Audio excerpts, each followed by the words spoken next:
Olá, nessa aula nós vamos falar de objetos do R da classe Factor. Antes de começar a falar desses objetos propriamente ditos, eu só queria fazer uma breve nota sobre a interface que eu estou usando para acessar o R, que como vocês podem ver, não é o console do R, não é o RStudio, não é o Archwords e não é um editor de textos como, por exemplo, o Vim que eu tinha usado em outras aulas. Tá? Essa interface ela é chamada de Jupyter. Tá? O Jupyter, que bom, vocês têm o link para a página principal, né, do projeto Jupyter, mas basicamente é uma ferramenta, tá, de interface para acesso de algumas linguagens de programação, sendo que essas linguagens iniciais, né, daí o nome Jupyter, foram Julia, Python e R, né? Então o Ju do Jupyter vem de Julia, o Py, né, PY vem de Python, tá? E o PIT, né, vem de Python, e o R final vem da linguagem R, tá? Daí o nome Jupyter. O Jupyter provê uma série de ferramentas de integração com essas linguagens de programação, tá? Mas uma ferramenta que eu uso com frequência são chamados notebook do Jupyter, que basicamente são ferramentas que permitem que eu acesse, tá, essas linguagens de programação a partir do meu navegador de internet. E elas também permitem, tá, que eu escreva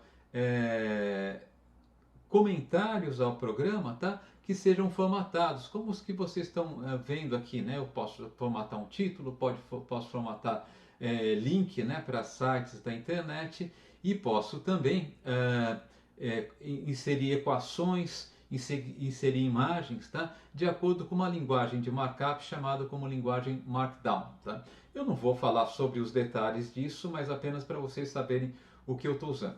O código que eu vou inserir aqui, vocês podem inserir no console do R, podem inserir no RStudio, podem inserir no Archword, podem inserir em um editor de textos como o Vim, que eu usei em outras aulas. Tá? Então, tudo que eu vou fazer aqui, vocês podem fazer com as ferramentas com a qual vocês estão acostumados. Caso vocês tenham interesse, né, de experimentar o Jupyter, vocês podem fazer duas coisas. Primeiro, se o seu computador tiver uma instalação do Python, tá, vocês podem visitar o site do Jupyter e ver como que vocês instalam efetivamente, exclusivamente o Jupyter no computador de vocês. Se vocês acharem isso muito complicado, não é, né? Mas enfim, mas tem alguns passos intermediários que eu não vou conseguir explicar aqui, tá? Vocês podem visitar um site que provê esse serviço, tá? De oferecer um notebook do R, inclusive com o serviço de rodar o R no próprio site, tá? Que é um site cujo endereço é rnotebook.io, né? rnotebook.io, né? E esse site é o site que eu estou mostrando aqui agora, tá? Então, quando vocês forem, né, nesse endereço, tá? rnotebook.io, vocês vão abrir uma página como essa aqui, inicial, tá? E se vocês quiserem criar um novo notebook do R, semelhante ao que eu estou trabalhando, tá? É só clicar nesse link aqui, Create a Free R Notebook. Então, quando vocês clicam nesse link, tá? Ele demora um pouquinho, mas ele vai iniciar aqui um notebook do R, tá? Do jeitão que era aquele notebook que eu estava usando. Usualmente ele inicia esse notebook, né, com um código de exemplo já, né? Você vai fazer, dando exemplo do que você pode fazer nesse notebook. Tá? Você pode fazer tudo que você pode fazer no R usando esse notebook. Tá? Se vocês quiserem um notebook limpo, tá? O que vocês podem fazer é selecionar, tá, todo o material já colocado aqui, né? Tá certo? E pressionar duas vezes, tá, a tecla D, tá? E aí ele vai deletar todas as células pré-existentes e vocês podem começar a entrar, né, o código através do rnotebook.io, né? A vantagem, né, dessa ferramenta, assim como de todas as ferramentas na internet, é que ela permite que vocês acessem o R a partir de qualquer dispositivo, desde que ele esteja conectado na internet e que tenha um navegador de internet. Né? Toda a operação vai ser feita remotamente. Tá? Eu não vou usar essa ferramenta, né? De fato ela tem uma desvantagem, né? Usar uma ferramenta remota? É que ela costuma ser mais lenta, né? Especialmente as ferramentas que são gratuitas, porque eles não conseguem prover tanta máquina, tanto poder de computação e tanta banda quanto seria necessário para vocês conseguirem processar, né, as coisas rapidamente. Para os exercícios que a gente está fazendo aqui, né, para o que a gente vai fazer hoje, essa ferramenta remota seria mais do que suficiente, né? Mas de fato eu vou rodar, né, um notebook do Jupyter no meu computador, né? Ou seja, eu não vou acessar nenhum recurso remotamente. Bom, passemos então a falar da classe de objetos que a gente vai focar hoje, que são os objetos do tipo Factor, tá? E os objetos da classe Factor, não do tipo Factor, né? Os objetos da classe Factor são objetos usados para armazenar variáveis categóricas. Por exemplo, imagine que eu tenho um banco de dados que esteja armazenando informações sobre diversos municípios do Brasil, tá? Uma variável categórica possível nesse banco de dados seria o estado ao qual o município pertence, né? O município não, ele pode pertencer a qualquer um dos estados existentes no Brasil, mas a nenhum outro estado. Ele não pode pertencer, por exemplo, né, ao estado de Chimpauá, porque o Brasil não tem um estado chamado Chimpauá, né? Então nós temos um número finito de estados que podem ser classificados nessa categoria. São 27 estados, se a gente incluir o Distrito Federal, tá? E então só os nomes desses 27 estados podem ser contemplados. Então, os objetos da classe Factor, na verdade, ele vai ter uma lista de categorias associadas a esse objeto, que é uma lista de valores que podem ser assumidas, né, de categorias que podem ser assumidas é, nesse objeto. Tá? Então, por exemplo, né, imagine que que um hospital esteja armazenando informações sobre crianças nascidas, né, em um determinado dia. Né? E entre essas informações está o sexo da criança. Né? Bom, o sexo de um bebê recém-nascido, usualmente ele vai ser ou masculino ou feminino. Então, que eu posso criar um objeto factor que permite apenas essas duas categorias, masculino e feminino. E a gente pode citar outros exemplos vão aparecer, vocês vão ver que objetos do tipo factor, né, que são usados para armazenar variáveis categóricas, eles são bastante úteis no R, né, porque realmente eles permitem que a gente trate essas variáveis categóricas de um ponto de vista que é interessante estatisticamente. Então, para explorar o exemplo que eu dei agora há pouco, um exemplo bastante simples, né? Então, eu tenho um monte de crianças nascidas em um hospital em um determinado dia, né? Suponha que não sejam tantas assim. Naquele hospital em determinado dia nasceram 6 crianças, tá? A primeira do sexo masculino, as duas próximas do sexo feminino, a próxima masculino e as duas últimas também do sexo feminino. Vamos inicialmente criar, tá, um vetor, tá, contendo essas informações, né, usando uma sigla, né, a convenção M para masculino, F para feminino. Tá? Bom, esse vetor, se eu criar dessa maneira, vocês sabem muito bem, ele vai ser um vetor, né, do tipo, eu chamei esse vetor de lista, né? Esse vetor vai ser um vetor do tipo character, né? Por quê? Porque ele está armazenando, né, dados na forma character, né? A classe desse vetor, né, como esse vetor não tem nenhuma classe específica, vai repetir, né, o tipo do vetor, que ele vai ser da classe character também. Bom, mas o que acontece se eu quiser criar um objeto do tipo factor? Né? Eu quero que esse objeto ele se comporte como objeto que considera, né, esses valores M, F, F, F como variáveis categóricas. Tá? Bom, para criar um objeto do tipo factor, eu uso simplesmente a função factor. Tá? Essa função ela vai criar um objeto do tipo integer, tá? Com dois atributos, um atributo que vai ser o atributo levels, tá? Que de fato vão corresponder aos valores que as categorias podem ter nesse objeto, tá? E um atributo class que vai ser class igual a factor, tá? Mas vamos criar esse objeto e depois entender como o R realmente gerou esse objeto aqui, tá? Então, aqui está o nosso objeto factor, tá? Eu criei um objeto que é fctr, eu simplesmente dando o comando factor lista, tá? vamos pedir para ele mostrar esse objeto, tá? Então, quando eu peço para ele mostrar esse objeto, ele não está mostrando nada muito diferente do que o objeto lista que a gente criou inicialmente, apenas que ele clica, que ele descreve o objeto e embaixo ele tem uma variável levels, tá? Que de fato é o vetor de níveis, né? Na verdade, quando o R mostra um objeto dessa maneira, a gente já sabe que é um objeto factor, né?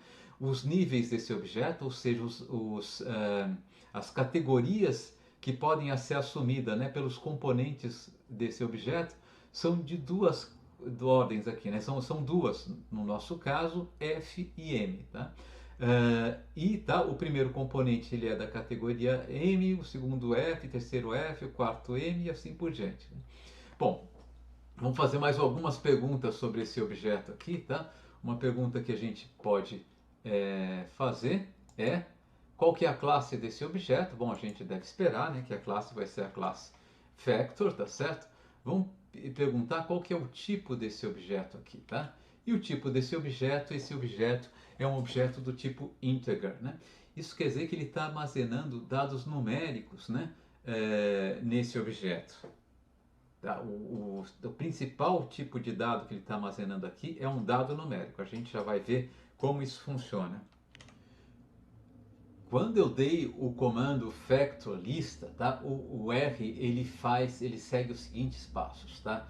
Então, primeiramente ele vai selecionar os valores únicos do argumento da função factor, né? O argumento da função factor era o vetor lista, né? E o vetor lista, tá, é um vetor cujos elementos são M, F, F, M, F, F, tá? O que ele vai fazer? Vai excluir, tá? vai pegar esses elementos, todos esses elementos, mas só uma vez. Ele não vai pegar esses elementos sem repetição, tá? Isso significa que ele vai ficar com dois elementos possíveis, né?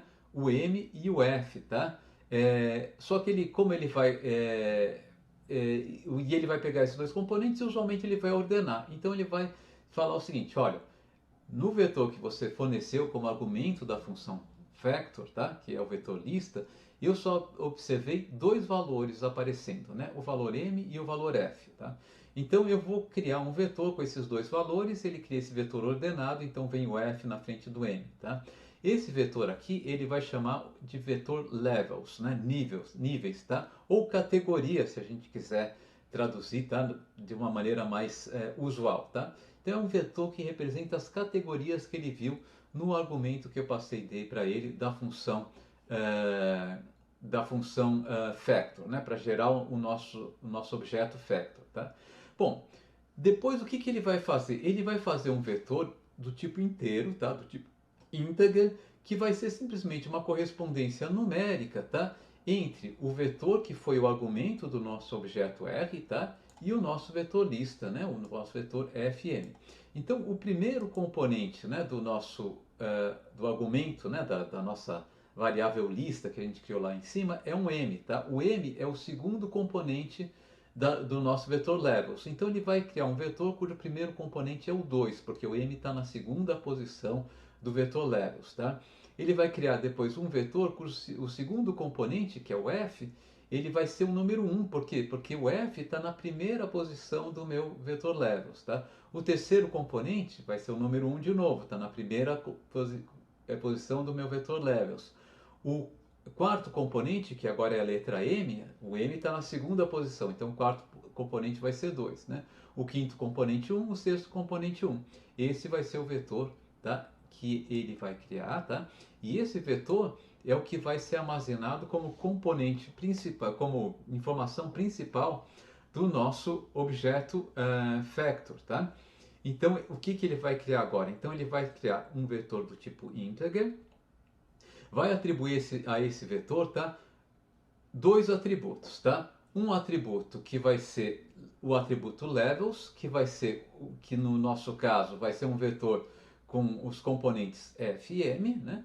E um atributo que vai ser o atributo class, tá? Que vai ser igual a factor, indicando que se trata de um objeto da classe factor, tá? Então, se a gente abrir aqui, né, o atributo do objeto factor que a gente criou, né, de fato, a gente vê que ele tem um atributo levels, né, e um atributo class, né, que que no caso é o atributo factor mesmo, né, tá ok? Esse aqui tá em branco, tá? Bom, e se eu quiser saber qual que é o vetor numérico, né, o vetor, checar se realmente ele criou um vetor 2, 2, 2, 1, 1, 2, 1, tá? Eu preciso pedir para ele mostrar o nosso vetor factor como se ele fosse um vetor inteiro. Então eu vou usar a função integer, tá? Como argumento o objeto factor que a gente criou, que é o objeto fctr, né? Então dou enter aqui e ele está mostrando exatamente, né, aquele conjunto de números que eu falei para vocês agora há pouco, né? 2, 1, 1, 2, 1, 1. Bem, no vídeo anterior nós falamos sobre classes do R, né? E falamos que uma aplicação importante das classes são as funções genéricas, né? As funções genéricas elas permitem que a gente defina métodos diferentes, né? Com o mesmo nome, mas diferentes para cada classe, né? Então, a função print é uma função genérica, né? Deixa eu ilustrar isso aqui através de uma função genérica que a gente usa com frequência no R, que é a função summary, né? Função summary ou resumo, tá? É uma função que, como o nome já argumenta, ela vai resumir alguma coisa acerca do objeto, né, que a gente passa como argumento dessa função. Tá? Então, se eu tiver um objeto do tipo numérico, tá, a função summary vai retornar, tá, os valores máximos, mínimos, a média e a mediana e o primeiro e terceiro quartis desse objeto. Então, deixa eu criar um objeto numérico qualquer, eu vou chamar ele de n, tá? Vamos criar ele fazendo que seja, tá, um conjunto de 200 números normalmente distribuídos com média 0 e desvio padrão 1. Pode ser qualquer objeto numérico, é só para ilustrar, tá? E eu vou pedir então para o R dar, né, o summary desse objeto numérico que a gente acabou de criar, tá? Então ele vem aqui, tá? Ele cria, tá? E o que a gente deve esperar que a média e a mediana sejam próximas de zero mesmo, porque eles foram gerados aleatoriamente a partir de uma distribuição cuja média e a mediana eram zero, né? Mas é claro, não vão ser exatamente iguais a zero, porque eu peguei um número limitado de valores, tá? E ele escreve aqui, ó, então o valor mínimo é esse, aqui está o meu primeiro quartil, aqui está a minha mediana, a minha média, meu terceiro quartil e o valor máximo, né? Se eu tiver um objeto do tipo character, tá? A função summary ela é muito, ela vai informar muito pouco, né? Basicamente ela vai dizer qual que é a classe e o modo do objeto, tá? O modo de um objeto é uma outra classificação para o tipo do objeto que é mais compatível com outras implementações da linguagem S, né? Da qual a linguagem R é, digamos assim, um dialeto, tá? Então não se preocupem muito com a palavra modo do objeto, mas o que retorna o summary, né, de uma lista, de um objeto do tipo lista é o comprimento, a classe e o modo do objeto. Não é muito informativo, né? Se eu tiver um objeto factor, tá? Olha que como argumento, né, da função summary aqui, eu usei o objeto list, que tinha as mesmas informações que o nosso objeto fctr vai ter, tá? O nosso objeto fctr, né, eu vou até corrigir, vou retornar o nosso objeto fctr e colocar no segundo componente dele, voltar a colocar, né, o valor f para ele ficar bem comportado, tá?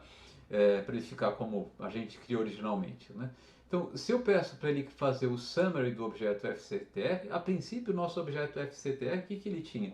Ele informava, né, os valores, pedi para ele mostrar aqui, né, ele informava os valores m, f, f, m, f, f, né? Se eu pedir para ele mostrar o nosso objeto list, deixa eu ver se eu tenho esse comando dele aqui. Não, vou pedir para ele mostrar aqui o nosso objeto lista. Por exemplo, eu vou pedir para ele mostrar antes desse comando aqui. Vou pedir para ele mostrar o nosso objeto lista e o nosso objeto fctr, tá? Os dois, né? Tá? Então ele mostra basicamente a mesma coisa, né? Veja que quando ele mostra o objeto do tipo factor, ele não coloca, né, as categorias entre aspas, né? Única diferença, tá? Mas quando eu pedi então para ele fazer o sumário do objeto lista, tá? Ele deu aqui, ó, então um objeto com 6 elementos da classe character e do modo character, né? Quando eu peço para ele fazer o summary do nosso objeto fctr, que contém basicamente a mesma informação, mas agora, né, é da classe factor, olha só o que ele vai fazer. Ele vai dizer o seguinte, olha, eu tenho 4 observações F e duas observações M. Ele conta, né, o número de ocorrências por categoria, tá? Então é só uma ilustração aqui, né, daquilo que a gente chamava de funções genéricas, né? Dependendo da classe de objeto que eu dou para essa função, né, ele vai retornar de uma maneira informações diferentes, tá? E a função summary, né, efetivamente ela é muito versátil, ela retorna informações bem diferentes dependendo da classe de objetos que a gente está passando como argumento, né, dessa função. Bom, uma última coisa que eu gostaria de falar sobre a classe de factor, né, diz respeito à ordenação, né? Por vezes, embora as nossas variáveis sejam categóricas, né, existe uma ordem natural para essas variáveis, né? Por exemplo, se eu estiver falando em dias da semana, né, faz sentido, né, eu colocar a segunda-feira antes da terça-feira, né?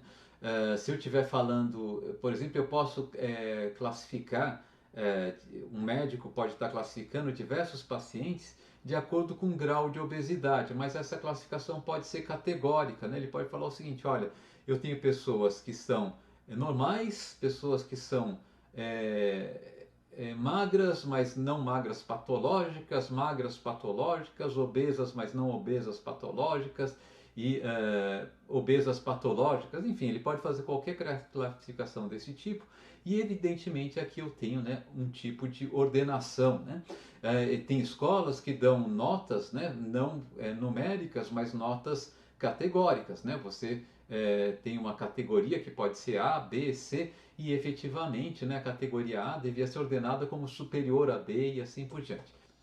Para exemplificar, imagine que alguém esteja estudando, por exemplo, ocorrências de acidentes de trânsito em uma cidade e tenha uma base de dados grande sobre essas ocorrências, e dentre essa base de dados, essa pessoa considera a possibilidade dessas ocorrências estarem relacionadas, né, aos ciclos semanais, né? Então ela está investigando se os acidentes são mais frequentes em algum dia da semana ou se existe algum tipo de padrão, né, semanal, né, sazonalidade semanal nesses acidentes, tá?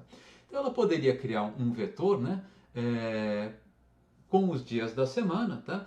E esse vetor tem tudo para ser classificado como, né, um objeto da classe factor, né? Porque efetivamente eu só posso conceber 7 dias da semana, né? Domingo, segunda, terça, quarta, quinta, sexta-feira, tá? E como a gente vai ver, né, por vezes é bastante conveniente ter essas variáveis categóricas, né? Claramente aqui é uma categoria, dia da semana é uma categoria, né, que só pode assumir 7 valores no caso, né? É bastante conveniente ter essas variáveis categóricas, né, é, é, armazenadas como objetos, né, da classe factor, tá?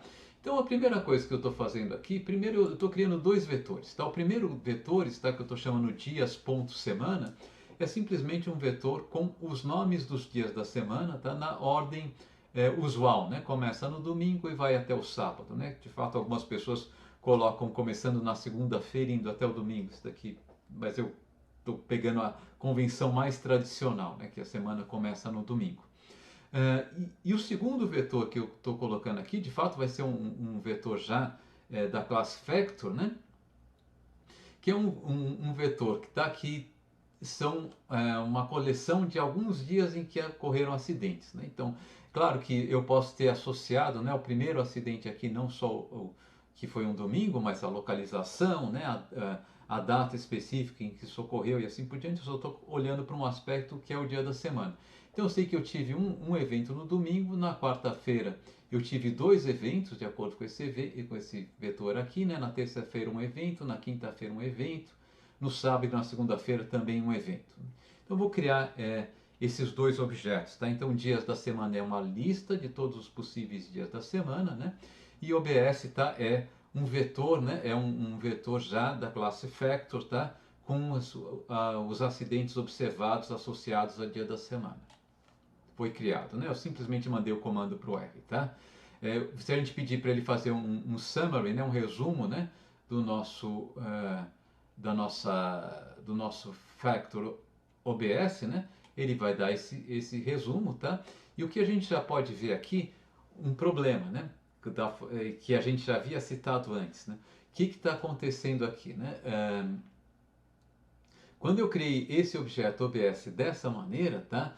O R, o que ele fez? Ele pegou esse vetor que eu dei como argumento para ele, ele tinha domingo, quarta-feira, terça-feira, quinta-feira, terça-feira, quarta-feira, sábado, segunda-feira. Então ele viu todos os objetos que tinham aqui, tá? Então tem domingo, tem segunda-feira, tem terça-feira, tem quarta, quinta-feira, tem sábado, mas não tem sexta-feira, né? Bom, eu gostaria que ele contemplasse sexta-feira, né? Então o que eu faço? E mais do que isso, né? Eu gostaria que ele colocasse na ordem, né? Domingo, segunda, terça. O que eu faço? Eu informo para ele, né? Quais são os levels, né? Quais são as categorias. E as categorias eu quero que sejam as categorias que estão nesse vetor aqui, dia da semana. Tá? Então, quando eu peço para ele fazer isso agora, e daí, então vou recriar esse objeto OBS, né? Pedindo para ele fazer isso aqui, tá? Então, quando eu peço para ele fazer isso, tá? Agora sim, né? Ele tem domingo, segunda, terça, quarta, quinta, diz, ó, sexta-feira não tem nenhuma ocorrência, mas ele já contempla sexta-feira, né, sábado uma ocorrência. Então ele está dando o número de ocorrências por dia da semana. Terça-feira e quarta-feira tem duas ocorrências, sexta-feira não tem nenhuma ocorrência e os outros dias tiveram, né, uma ocorrência, né? Enfim, pode ser isso aqui ao longo de um mês, por exemplo, né? Agora, eu ainda tenho um problema aqui, né? Eu vou colocar mais vou pedir para ele colocar mais uma informação aqui. Opa, estou escondendo tudo aqui, né? Vamos pedir para ele fazer mais uma pergunta. Eu quero saber o seguinte, né? Qual que é o dia da semana mais avançado no qual houve ocorrência, né? Eu posso pedir para ele me dizer aqui, tá?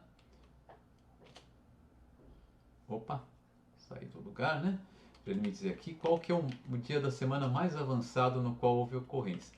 Eu posso tentar usar a função máximo aqui, né? Mas ele vai reclamar, tá? Ele diz que ele não consegue dizer qual que é o máximo de um objeto factor, tá? E ele vai dar uma dica aqui, tá? Max not for factors, tá? Ele não deu a dica aqui, mas a gente pode corrigir isso. Ele pode me dizer qual que é o máximo se eu disser que o nosso factor aqui ele é um objeto ordenado, tá? Então eu vou recriar o nosso objeto OBS, tá? Com o mesmo comando, né? Então o vetor de ocorrências, tá? Os levels, né? Ou seja, as categorias são os dias da semana. Só que agora eu vou dizer que é ordered igual a true, tá? Então esse objeto agora está ordenado, né? E agora eu vou pedir para ele me dizer qual que é o máximo de objetos. Tá? E ele deve retornar o sábado, né? Porque de fato eu tive um evento no sábado, né? Tá, ok?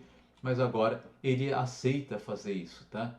O sábado, tá? Ele vai retornar um objeto factor ordenado com um único componente, tá? Mas os levels aqui, ó, podem ser qualquer um desses, tá? Então ele pegou só ele refez um objeto factor, tá? Com os mesmos níveis, né? Com as mesmas categorias do objeto factor original, tá? Mas retornando, né, apenas o componente máximo desse objeto. Tá? Por vezes é interessante isso, né? Então se eu tiver falando, por exemplo, é claro, né, em dias da semana, mas imagine que eu tenho um banco de dados, né, de renda familiar, no qual a renda familiar não seja explicitada em um número único, mas em faixa de valores. Né? Então eu posso ter até um salário mínimo, né, de 1 a 5 salários mínimos, de 5 a 10 e assim por diante, né?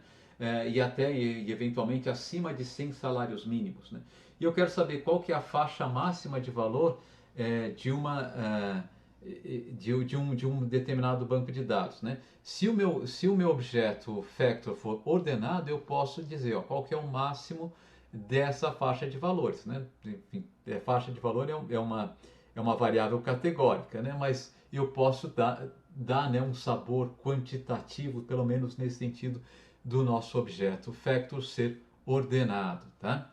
Bom, eu tenho uma outra maneira de criar um objeto ordenado, né, que é simplesmente usando o comando ordered, tá? Então vamos criar o nosso objeto factor, tá? Primeiro sem deixar ele ordenado, tá? Então eu criei ele, o nosso objeto OBS, tá? Sem deixar ordenado, ele vai reclamar, né? Tá, ok? Vai dizer que não dá para fazer isso.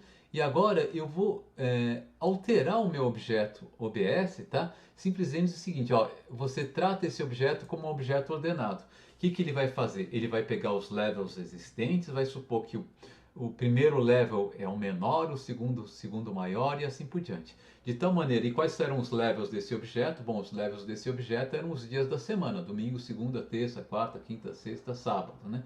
Então ele vai ver qual que é o maior dos objetos da lista que eu forneci como dos valores que tem aqui, tá certo? E o maior objeto vai ser sábado, né? Tá, okay? Então ele vai retornar sábado adequadamente, tá? Assim ele vai funcionar adequadamente também. E para terminar esse vídeo, eu vou dar um exemplo, tá? Mas esse exemplo não é só um exemplo, de fato a gente vai introduzir alguns conceitos e algumas funções importantes para a gente, tá? Então nesse exemplo aqui a gente vai ver, tá? Uma função que a gente pode usar para ler arquivos, que é chamada função scan, é uma função simples, de leitura simples de arquivos, de dados externos de uma maneira geral, tá certo? E nós vamos usar, tá, uma função que é chamada tapply, que é uma função que permite que a gente use, tá, um objeto do tipo factor para indexar uma consulta para resumir algum tipo de informação sobre outro objeto. Eu já vou explicar para vocês como isso funciona. No nosso exemplo, nós temos uma loja da internet, tá? Uma loja online, portanto, tá? Que está querendo analisar, tá? A distribuição regional, tá? De seus compradores. Então ela tem o banco de dados dos seus compradores, digamos, da última semana, e nesse banco de dados eles têm o valor da compra, tá? E a localização do comprador. De fato, a gente vão ser dois vetores aqui, tá? O valor da compra vai ser um vetor do tipo double, tá? E a localização do comprador vai ser um vetor, tá? Do tipo integer, mas da classe factor, né? Que vai descrever qual o estado, né, em que o comprador fez a sua compra. Bem, os dados que eu vou usar para esse exemplo, tá? Eles são mais ou menos extensos, eu vou ter vetores de 200 informações, né, de comprimento igual a 200.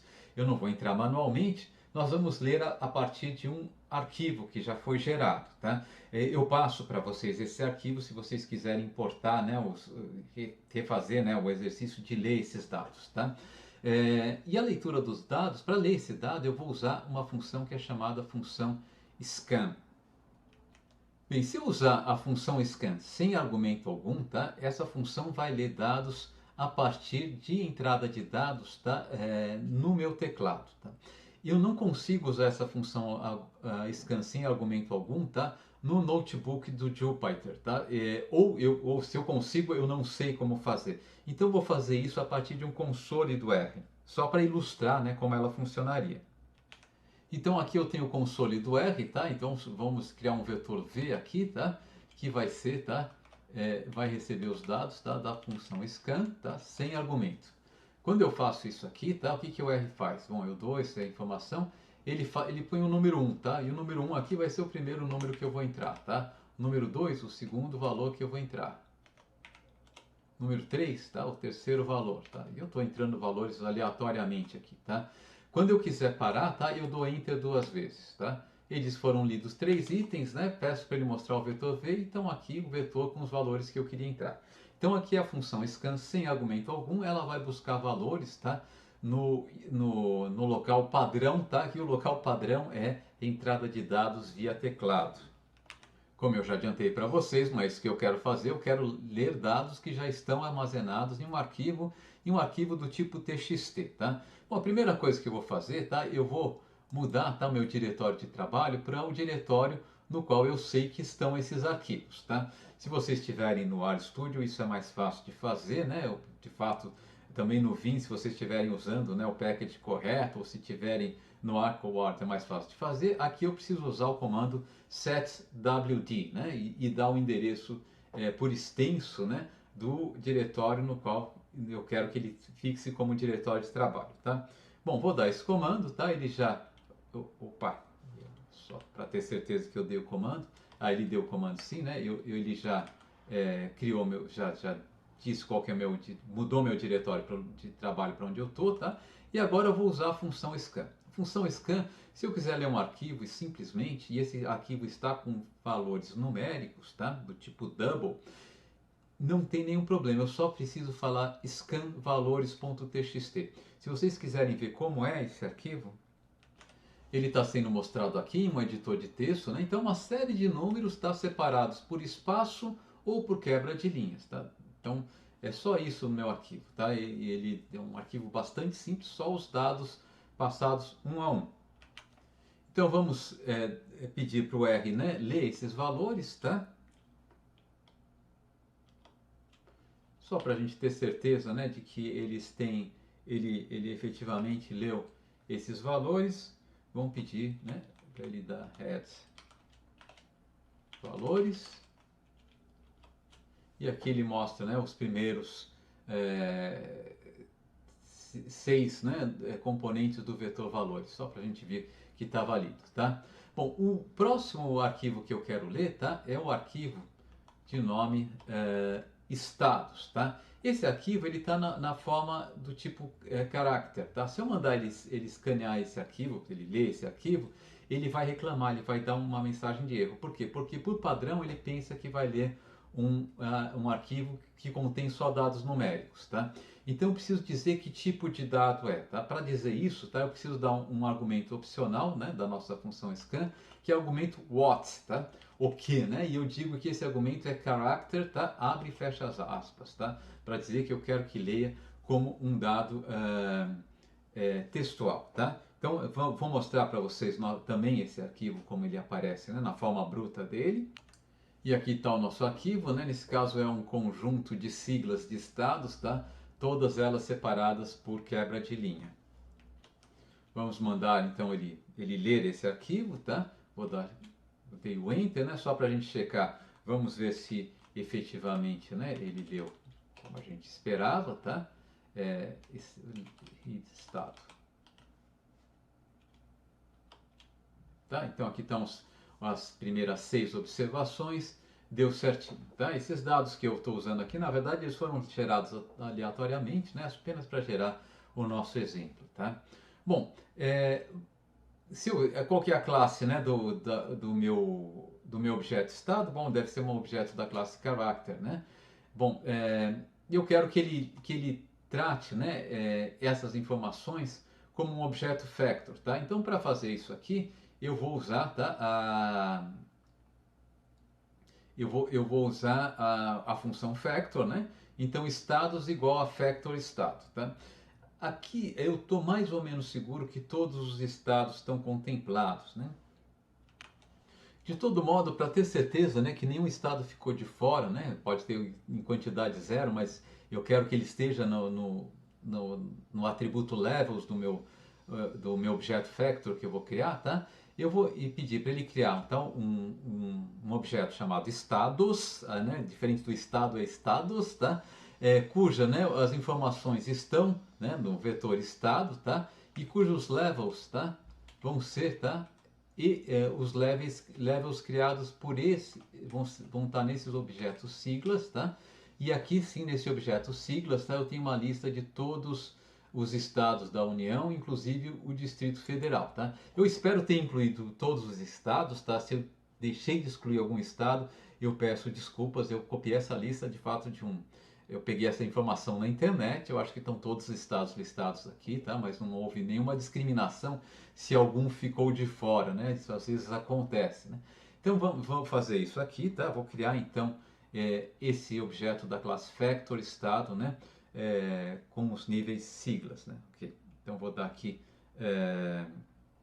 mandar ele dar o Enter, tá? Ele criou esse objeto, o que a gente pode pedir aqui, por exemplo, a gente pode ver quantas observações a gente tem por estado, que já seria uma informação interessante, né, sobre os nossos dados, tá? Então eu vou pedir para ele fazer, como que a gente já sabe como fazer isso, né?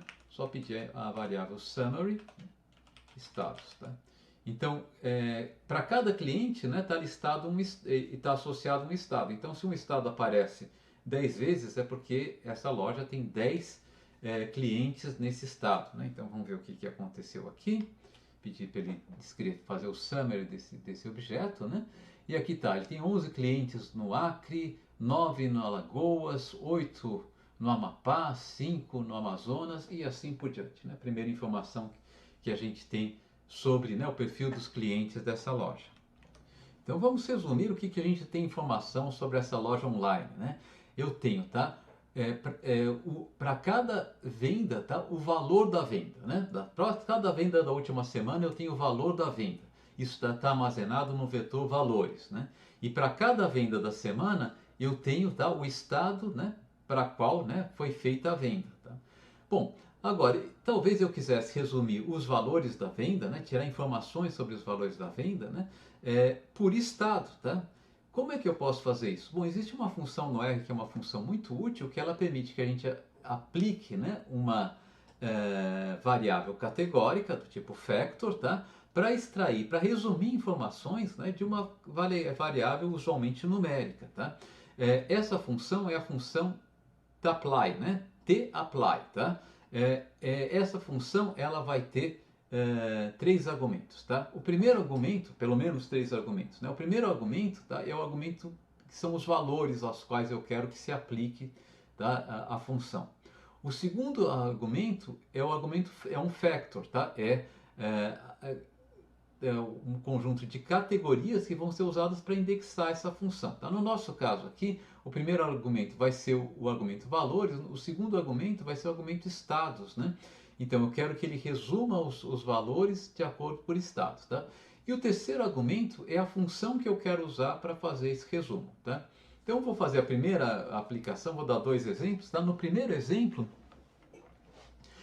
eu quero saber o número de compras por estado, né? De fato, nesse caso aqui eu não precisaria usar a função tapply, a gente já fez aqui em cima, simplesmente fazendo summary estados, né? Então, ao invés de fazer o número de compras por estado, vamos mudar um pouquinho o que eu tenho aqui, vamos fazer a média de valor por estado, tá? O valor médio por estado. Melhor ainda, vamos fazer o valor total das compras por estado, né? Então, o que eu faço aqui? Eu vou pedir para o R executar o seguinte comando. Então a função é tapply, tá? O primeiro argumento são os valores, é o vetor dos valores das vendas individuais. O segundo argumento é o nosso objeto factor estados, tá? Na verdade, então que eu estou querendo que ele agregue esses valores por estados. E o terceiro argumento é a função que eu quero usar para essa agregação. E a função que eu quero usar aqui, se eu quero o total de compras por estado, é a função sum, né? Então, se eu mandar ele fazer isso, o que ele vai me retornar? Olha, no Acre, tá, o valor total de vendas foi R$ 3.297, tá certo? No Alagoas, R$ 2.698, tá? Na verdade, aqui eu estou com mais do que duas casas depois da vírgula, porque eu gerei esses dados aleatoriamente e esqueci de pedir para ele arredondar para duas casas depois da vírgula, né? Então ficou meio irreal o nosso exemplo, mas eu acho que vocês estão entendendo, né? Então eu estou fazendo a soma aqui por estados, né? Ok? É uma informação importante, tá? Bom, antes de passar para o nosso último argumento, eu só quero dizer uma coisa para vocês, tá? A princípio, tá? O segundo argumento aqui tem que ser um objeto da classe factor. Se ele não for um objeto da classe factor, o que vai acontecer? O R vai forçar, tá, o objeto a ser um objeto da classe factor, tá?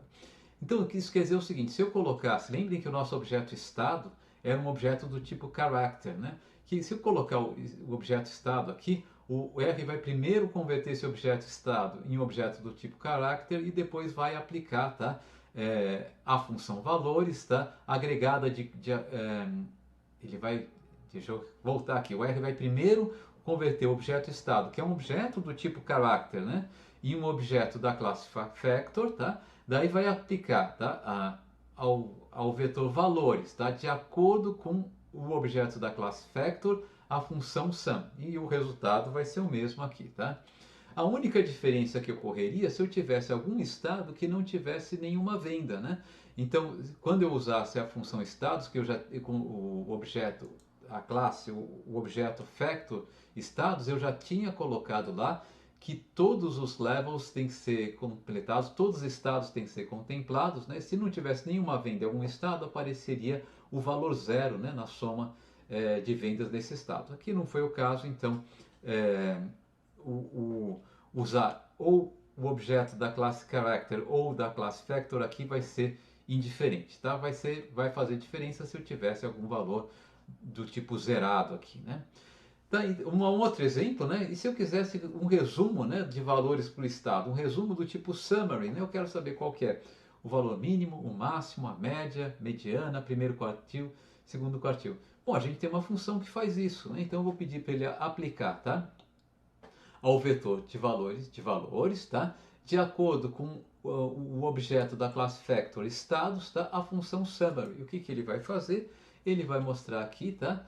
Olha, no Acre, tá? O valor mínimo foi 298, o máximo 300, o primeiro quartil foi 299, a mediana foi 300, a média 299, o terceiro quartil 300 e assim por diante, tá? Estado por estado ele faz esse resumo, tá? Bem interessante, né? Então a gente pode usar, tá, o objeto factor dessa maneira, né? O que vai acontecer quando a gente, no próximo vídeo, a gente vai ver que um objeto da classe factor pode ser uma coluna, né, de um objeto da classe data frame, né? E, é, e, e de alguma maneira, tá? Muitos dos recursos que a gente viu aqui vão se repetir na classe DataFrame, que possivelmente vai ser a classe de objetos com as quais vocês vão trabalhar, pelo menos explicitamente, mais intensamente. Bom, termina esse vídeo fazendo um resumo, né, do que você deve ter aprendido, né? Primeiro, os objetos da classe Factor são aqueles objetos usados para armazenar variáveis categóricas. Segundo, eles são criados usando a função Factor. Opcionalmente, as categorias podem ser criadas explicitamente usando o argumento levels. Os objetos da classe Factor podem ser ordenados. Por vezes isso é conveniente para tratamento estatístico e a gente consegue fazer com que eles fiquem ordenados usando na sua criação a opção ordered igual a true ou através da função ordered. E nós vimos também que existe uma função tapply, que permite que se aplique uma função a um vetor de dados qualquer de acordo com as categorias definidas em um objeto do tipo factor. E é isso aí, com isso a gente termina esse vídeo. No próximo vídeo eu pretendo falar com vocês dos objetos da classe DataFrame.